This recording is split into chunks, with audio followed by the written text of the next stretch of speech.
gaafa amma farda kana laalu nanaara beetta farda hatame farda nu jalaa hatame kanarra taa'anii hin qaanofneen nama qaaneessiteedha. Inumaayyuu immoo suura kaa'anii cimaan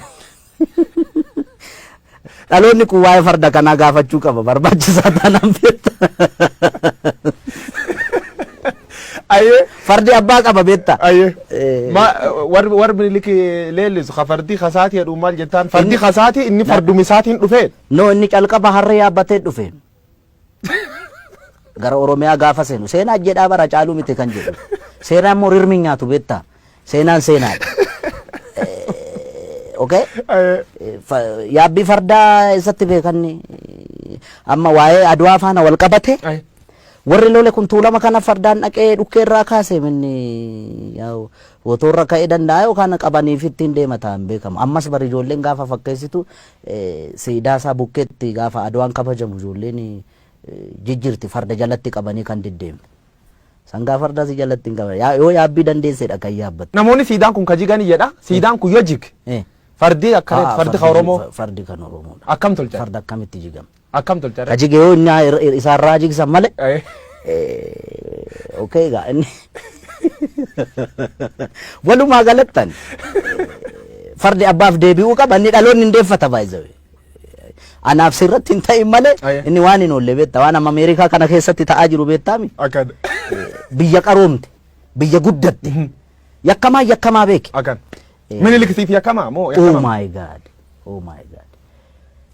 Ani inni gaara reeffaa miirammaa ekeraadhanni.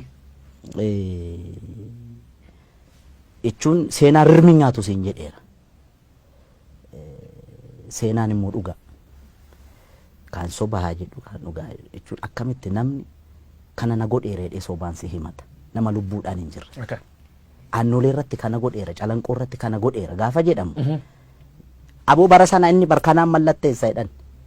Warri harkaan mallatteessu warri maastarsaa fi digirii fi PhD qabu baran mallee ulfajjeesaa jira beektaami.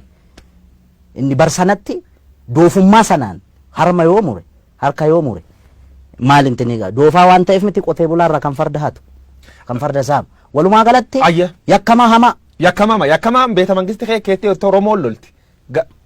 Wanni isa khasiidaan isa beeta mangisti kan palaasi mootummaa keettaa sun akkamitti ilaaltate?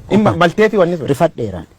Maaliif seete tokkoffaa ekeraa achi keessatti yaadannoo ekeraayyuu gochuun sirrii miti nama intini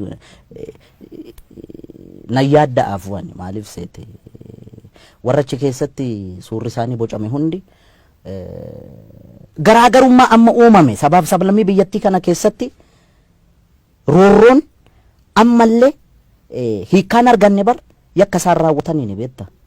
Okay? Dhimma godheef isatu beeka waan godheef garuu akka kiyyaatti ta'uu malle maaliif nama harki dhiigni ummata qulqulluu harka jiru ekeraa akkamitti yaadannoo gootee mana kee qarqara goota hin ta'u inni akka kiyyaatti gaa kun si gale. Dhubirratti saatiin qabnu waan deemuu jirtu fariifachuu jirra.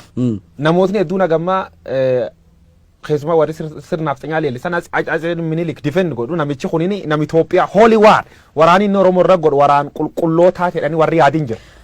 Kanaaf deebiin kemaa. Qaamni miidhame immoo hoolii riveenji jechuu danda'a beektaa. Isaan sirrii miti.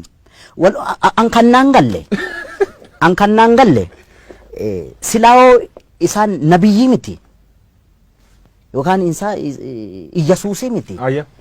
Namumaa miti. Ummanni yakki irratti raawwatame yakkamtoota jedhee malee